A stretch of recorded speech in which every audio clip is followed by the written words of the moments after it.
wish to invite the esteemed Dr. Thomson Fontaine to give us our keynote address. He is the political leader of the United Workers' Party, and in conjunction with the Electoral Commission Collision, we have put together this wonderful event, bringing minds from across all political parties together for this economic summit. Yes, ladies and gentlemen, so let's hear it for Dr. Thomson Fontaine.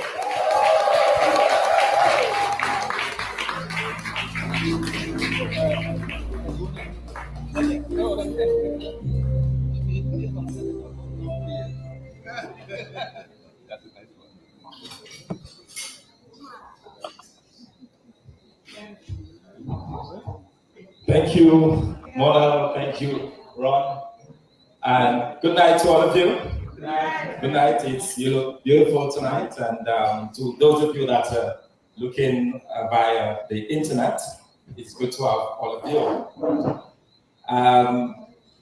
It's a great evening, and to our special awardees, welcome. It's good to have you. Monsignor John Miss, Pastor Rodney, and to others of the head table, and to all the distinguished ladies and gentlemen present this evening. It is indeed my pleasure. You know, Dominica is an interesting place. Some time ago, we decided that we would do nothing, and everybody started talking. So I said, I should do something. So we thought of the summit and we started doing something, and the same chatter continued. So I went to this friend of mine, I said, boy, it's kind of tough, you know. You do nothing, people talk. You do try to do something, people talk. What should I do? He said, partner, just do your thing, man. Just do your thing. So that's what I'm trying to do. We are going to be doing our thing tonight. And before I go into what I want to tell you tonight and to talk, I must say that it's really a pleasure to be here with you. We are certainly looking forward to 2 very good days after tonight's activity. I'm reminded of something I did some time ago, and I used to be a school teacher, so I like school jokes. So when Franklin gave a joke about the school children, it kind of brought back one to mind. And there was this classroom of young kids, and the teacher said she had a special assignment for the children. And the assignment was, you're supposed to give a sentence, and whichever word you end the sentence on, you're supposed to spell that word. All right? So the first child stood up and said, Miss Claudette had a hen, H-E-N. Another child stood up and said, Mr. Joe had an estate, E-S-T-A-T-E. So this little boy in the corner sitting and thinking what he could spell. So he said, Miss, I know what I can spell. He says, Old MacDonald had a farm, E-I-E-I-O.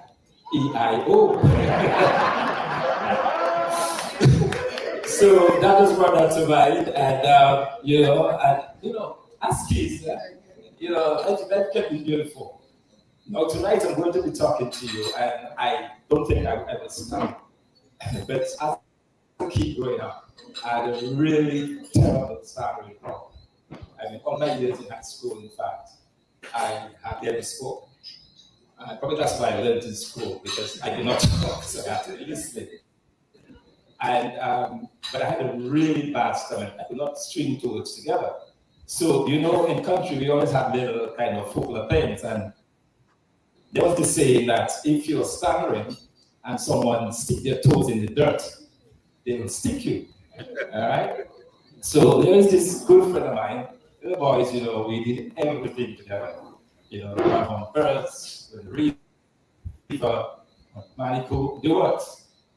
So one day we went to the neighbor's place, and we were trying to get some bananas. And the neighbor came out and he kind of held us and so on. So here I was trying to explain to the neighbor that we just, we didn't mean any harm, we just wanted a couple of bananas and so on. But obviously I'm struggling to speak. So I happened to look down, and here it was my very best friend, and he's doing the dirt. So, You know, that taught me something about friends, because you really believe that if you stick your toe in the dirt, it will stick anyone my friend. And it was the best thing to do was to ask me and stick me.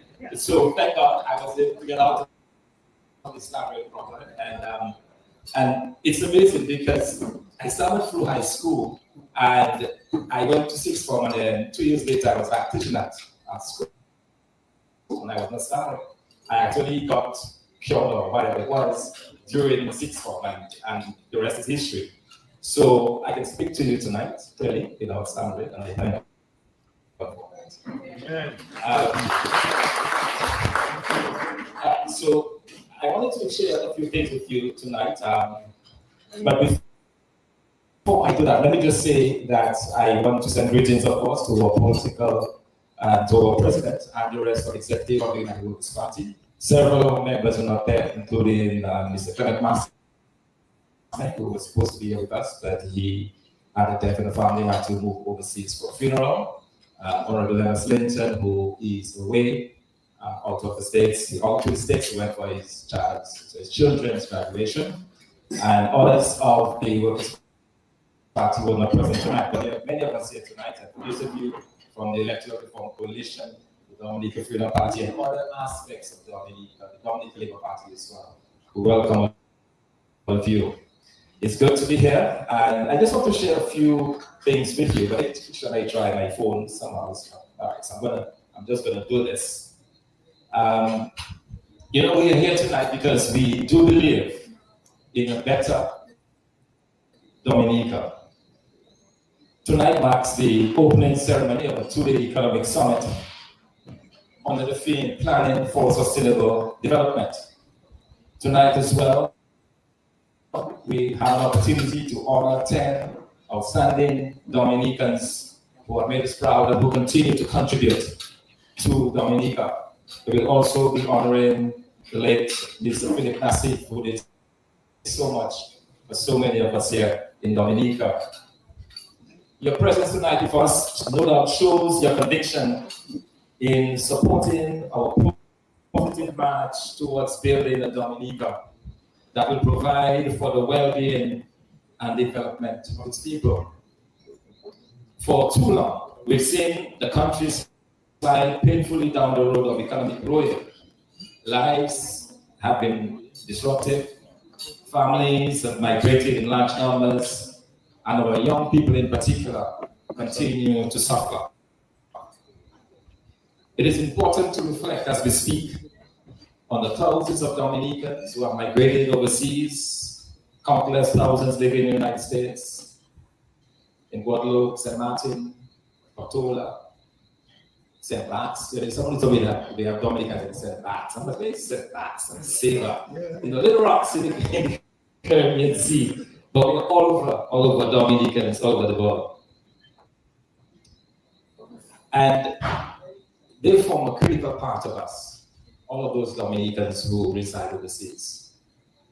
So therefore, it's important for us to spend a little time addressing or speaking to them. And many of them tonight are glued to their television sets or to their computers or on their mobile phones looking at the ceremony tonight. It's important for us in the diaspora to build partnerships with us here in Dominica. And I'm not simply talking about the barrel economy, just sending support to your families. I think it is time that we begin to look at building partnerships in business, partnerships that can provide resources to help build factories, to source capital, to put our people to work. I think it's time we move to that level. For too long, we've stayed at a point where, yeah, we feel satisfied in supporting our families, but I know that there are countless Dominicans. If we come together, maybe in groups of 5 or 10s, we pool our resources together, we can do a lot of things here in Dominica. And I think it's time we begin to think about this. I think it's time we begin to put that focus, because our people here in Dominica, we are in fact hurting. We have been going through some very difficult times here in Dominica. Our economy has not done well, and in tomorrow's presentation, if you're able to come physically, you should look at it, because I've gone back to over 44 years to 1980 and trace the development of our economy. And you will notice that as far back as 1980, Dominica was growing on average about 7% of GDP every year. Right now, we are just below 1%. So we have really moved backwards in a lot of ways. And I believe that there is a lot of room, a lot of scope for those of us out there to really work together with those of us in Dominica and help build something special and something that we can all be proud of. This is more than a dream. It is something that I truly and deeply believe is possible. And here's the reason for my optimism. When I look around Dominica, I see opportunity. I see opportunity in the abundance of fertile land. I see opportunity in the abundance of the acre upon acre of land just lying fallow, growing, as we say, local paras as here, unused for many years. Yes, we can feed the Caribbean. There's no doubt in my mind that Dominica can indeed feed the Caribbean and be truly and indeed the breadbasket of the Caribbean. I see opportunity as well in the abundance of our water resources, just waiting to quench the thirst of millions around the globe. I see opportunity in our unique herbs and spices, including marijuana, bay oil, and other blends that are all unique to Dominica. I see opportunity in our renewable energy sector, which can meet our needs and demands and those of those in the neighboring French islands. And yes, I see opportunity in the young, bright people of this country, who may appear to be wedged to their phones, but even in that there is opportunity, because the future of this world is in those gadgets that our young people are so fond of. And so ours must be a journey to not only dream, but to plan, to strategize, and to combine our efforts and resources to make the impossible possible. Over the next 2 days, we will spend the time and effort to do just that. Bring the best of us who are here at home and combine with those abroad to begin on this march to restore our economy, rebuild livelihoods, and provide good paying jobs, thus creating wealth for the people of Dominica. This is not an idle process or just bare thinking, but rather it is born from the sincerity of our convictions that together we can build, together we can succeed, and yes, together we can prosper. So my appeal to you tonight is to set aside your own personal grudges, and trust me, there's a lot to go around. Just listen to Matt in the morning. Let the past remain where it is, the past. Let us stop viewing our neighbor as our enemy, who has to be spoken about and whose name and character has to be destroyed. After all, ladies and gentlemen, brothers and sisters, we pass this way just once. Let's make our sweat, our toil, and our efforts count for something. Let us stop the idle talk. Let us just do our thing. Let us work. Let us plan. There is greatness in our ability to plan, to think, and to above all create those opportunities and conditions that will allow us to succeed and to build a strong, vibrant economy, and through that generate the wealth that all of us can benefit from. So as I said, the journey has started. We have a long way to go in Dominica. There's a lot that we need to build on. There's a lot that we need to address. But I think we can do it if together we understand the worth and the benefit of our friends, our neighbors. If we understand the benefit that a labor right can bring to a life, or I can bring to life of a labor right and vice versa, I can see the beauty in us if we somehow forget that we are about blue and red, green. You know, I've had the opportunity to work, and probably I want to end with this one and just share this with you.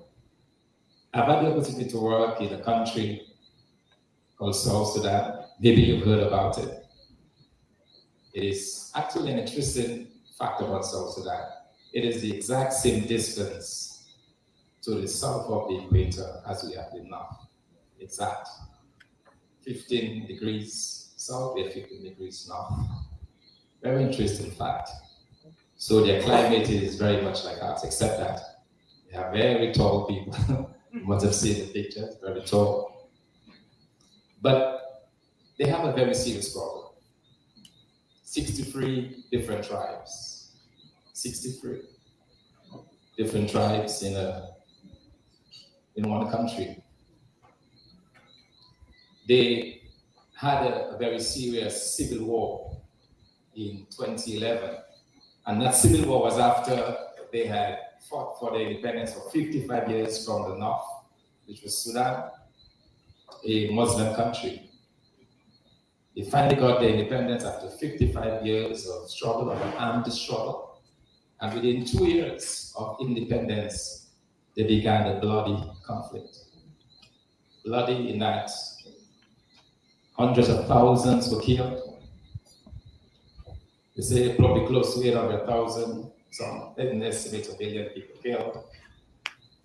Over 6 million people displaced, having to flee to the neighboring countries, all because the tribes, they disagreed. They disagreed about the way they should run their country, and they began to fight because when they look at somebody, they don't see a South Sudanese. They see a Dinka or Noah or Bari or one of the 63 different tribes. So they define themselves like this. And it became very easy that when they began to fight, that if I can get hold of this person I have a grudge with, it's very easy to kill somebody that has the same tribe as me, because at the end of the day, everybody becomes one. And we were, in a way, because of colonialism, because of slavery, we avoided that. But we've reintroduced politics in a way that divides us the same way. Because when somebody looks at me sometimes, they don't see a Dominican. They see a workers, right? And so their mindset, their thought process begins to think, not as a fellow Dominican, but as a worker. So I should oppose the workers. I should create stories about the workers, because he's not like me, he's not a Dominican, he's a worker.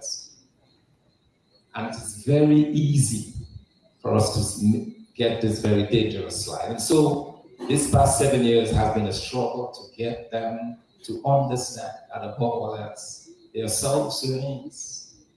So I've had opportunity time and time again when I meet with the leaders, so that we have to shuffle between different parties. And most times the parties are along tribal lines, and try to encourage them to think of each other, South Sudanese, and think of how they can move the country forward. So I want to make the same appeal to you tonight here in Dominica. Think of us. Think of each other first as a Dominican. Think of each other first as someone who has something to offer to the country. And let us agree that we have a country to build. And we can create a country, not for the rest of the world, but that's what we have been doing. We have created beautiful mines. We have Dominicans doing all sorts of things all over the world, building other people's country, but they're not here in Dominica. And our people are suffering. I go across the villages every day and I see the young men, and it breaks my heart to see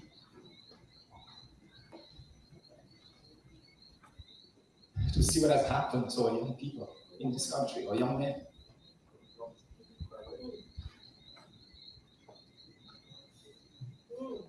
Because I see myself, I was there as a young child. And so when I think that our young people seem to have no hope, and it's painful. It's painful. And here we are playing politics.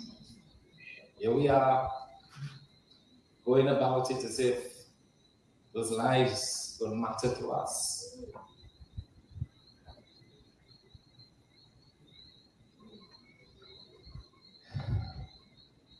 But we can do better.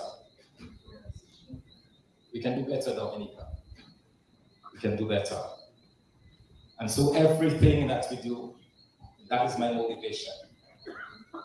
That is my motivation to be here with you tonight, to structure this conference, to focus on the economy, to see how we can help build jobs, how we can help create a vibe that the young people can aspire, can begin to dream again, can begin to hope, to know that when they go to school and they learn well, they learn to spell, that they can come out and get a good job, they can contribute to society, that the choices should not be to flee or to reside on the streets here in Dominica, wasting their lives away.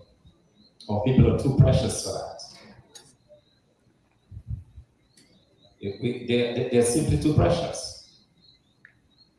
And probably I have that perspective that came from this, trying to appeal every day to people to not kill their neighbor.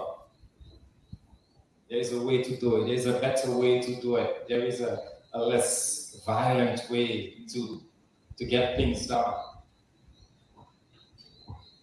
And then I come to Dominica and I see this waste. I see, it is mind-boggling. It is mind-boggling. And if you're in Roseau, just take a drive to any of the villages around Dominica, or say 2, 3, 4 o'clock in the afternoon, you'll see what it's. It is gut-wrenching. But we can do better. And so the journey begins with us. It begins with us. So let us work together, Dominica. Let us see each other first as a Dominican who has so much to offer. We just listened to Ophelia, Lady of Sound. Over all those years, I've listened and admired the singing of Ophelia, how she made Dominica just known especially in the neighboring French Islands. I was traveling once on the ferry, and Ophelia came up on the screen, and the people were all shouting, We've created musicians like Jeff Joe. I was sitting in a hotel one time all the way in Niger, looking at television, then all of a sudden, boom, Jeff Joe came on the screen all the way in Niger. I traveled up to the source of the Nile in Uganda, and right there where the great river Nile starts, Thomson Fontaine music was blasting away. And I went to speak with the guy, he says, yeah, every single morning they play Thomson Fontaine. Yeah, the source of the Nile that runs through Sudan, South Sudan, that runs through Uganda, Ethiopia, and empties out in the Sea of Egypt. And so I'm saying this to say that there is so much in us. So much. And when I see this young man, I say, couldn't that other young person be a Jeff Joe or Gordon Henderson or Darryl Bob even? But that's what we have. And so I think the challenge for us tonight, Dominicans, is to work hard to change that. And we can do it. We can do it if we build an economy on agriculture, on renewable energies, on our tourism sector, on the music and entertainment sector, on our sports industries. We can do it. And so while I have a lot to say to you, I'm going to stop here. Thank you for your patience. Thank you for listening. God bless you.